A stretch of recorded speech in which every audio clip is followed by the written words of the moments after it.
Hey, Dr. Dave here. Another one of these at the end of the night. Sit down at the front desk and just chill and take in my day and contemplate what happened and um, gather my thoughts for the day and reflect on what happened. And so last time I shared with you some things. It was a longer video, and so this time I'm going to try and make it shorter. But last video I brought up the concept of three kinds of stress, and we talked about physical, chemical, emotional stresses. And in the emotional category, I brought up something called brain stress, and I got a lot of comments on that from people just that came in the office that saw the video or watched it and just talked about how they never really heard that term before, or the concept just kind of hit them like, wow, I never thought of it as brain stress. And in it, I talked about how brain stress actually starts to create body stress and creates overall health problems. And right now, we have a brain stress epidemic. It's rampant going on. You know, people's lives are affected by brain stress all the time, and I don't think they really look at it that way. You know, but it's both conscious and unconscious, and it's affecting people's lives in many ways. It's either causing, say, fatigue or lack of focus or distraction, or it's affecting people's moods, their attitudes, their behaviors, and it can also lead to health problems, because I gave an example of how where the brain goes, the body follows. And what that means is, and I gave the example of, you could just sit in a room in a chair with nothing but you in the chair and you and your thoughts. And what you could think about 10 ways that a lion can come into the room, enter the room, whatever, and maul you. And that's going to create a bunch of different physiology in your body. You could sit there and think about your concerns, your worries, your fears, your what ifs, I should haves. And you sit there and you think about all these things, and it puts you in this state of stress. It puts you in this state of fight or flight. And that creates a whole set of physiology and brain chemistry in your body. And 10 minutes later, you can shift it and just think about something different, what you're grateful for, what's going well in your life, the people you appreciate, positive things or wonderful moments in your life that have happened that put a smile on your face. And those things put a different biochemistry into your brain and body, and it affects you different physiologically. And the only thing that changed was the conversation you were having in between your ears. And so, that concept that what you put in your head matters, that what goes in must manifest somewhere. What you impress on the inside is expressed on the outside.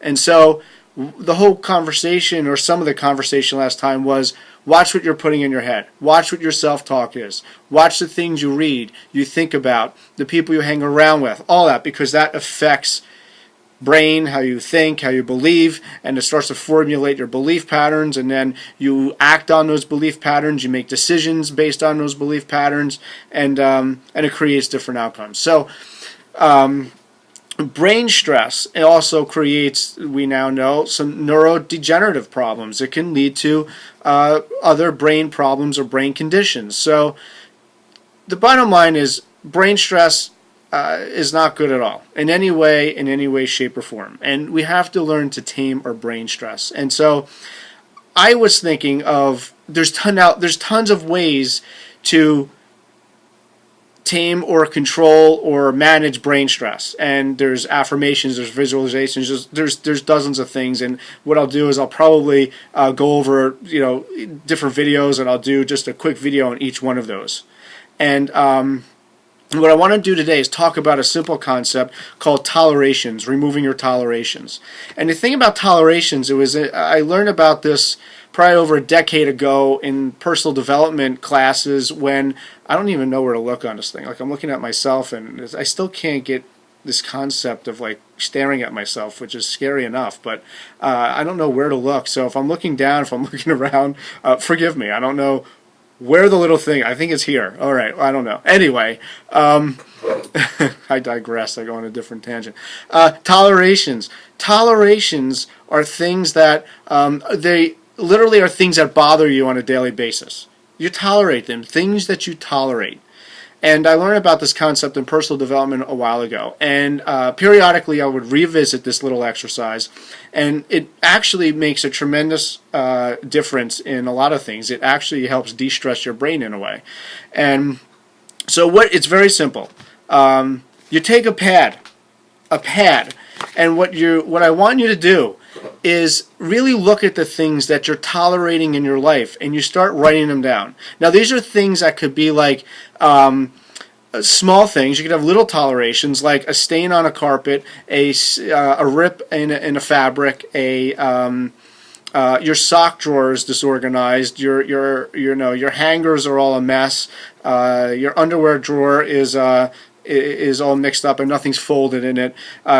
Things that you just tolerate that are disorganized, that just bother you. And it can be other things too, like it could be how someone talks to you, or how you're tolerating someone acting at you or talking to you, or how things that you allow. And these are things that are conscious or unconscious. So the good way to do this, and what I'm probably going to do, is go through, I'm going to start by going through different rooms of my house. And I'll get the pad and I'll write, kitchen. And what am I tolerating in my kitchen that needs to be worked on? And go through, you could do this in your bedroom, your basement, your garage, at your office, at your desk. On your desk, what are you tolerating? Is there clutter there? And you got to get rid of clutter somewhere. But the whole idea of tolerations they're like leeches, and they just suck the life out of us little by little. It's like the little ones. The accumulated effect of tolerations just affects us consciously and unconsciously, and it just robs us of our energy. It affects our mood, because when you walk into that room and it's cluttered and there's stuff going on, you can feel the tension in your body. You can just feel it, and then you're like, I just wish it was gone. I could snap my fingers or burn it or light it on fire or something. Or you show up home and miraculously it's all organized. But the whole idea is to write them down and get them on paper, because the next step is to actually start creating an action step or plan to bust these tolerations, to get through them, to get rid of these things out of your life. And as you go through your list, some things can be done immediately, very quick. Other things, it might take long. Like, it might be a project that you need to work through. Say you're tolerating some kind of debt in your life, and you really just need to stop it and bust that one, but that's going to take time.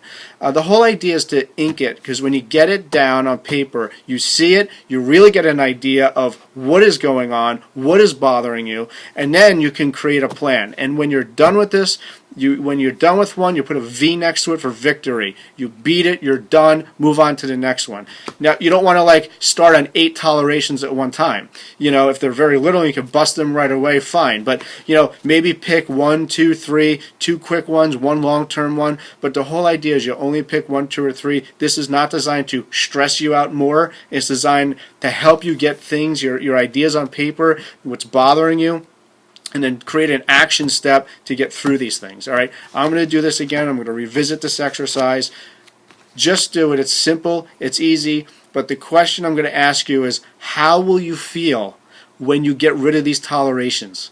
How would you feel when you open that closet and it's organized? How will you feel when you get rid of that stain on the carpet? Or how will you feel when you address something that's bothering you with somebody, that they're doing something that you're just tolerating that you don't deserve, and you're just letting them get away with it? How would you feel if you eliminated those? So give me your thoughts on this. I could tell you it works. If you're not sure on where to start, again, this is simple. You literally get a pad, you walk around with it all day.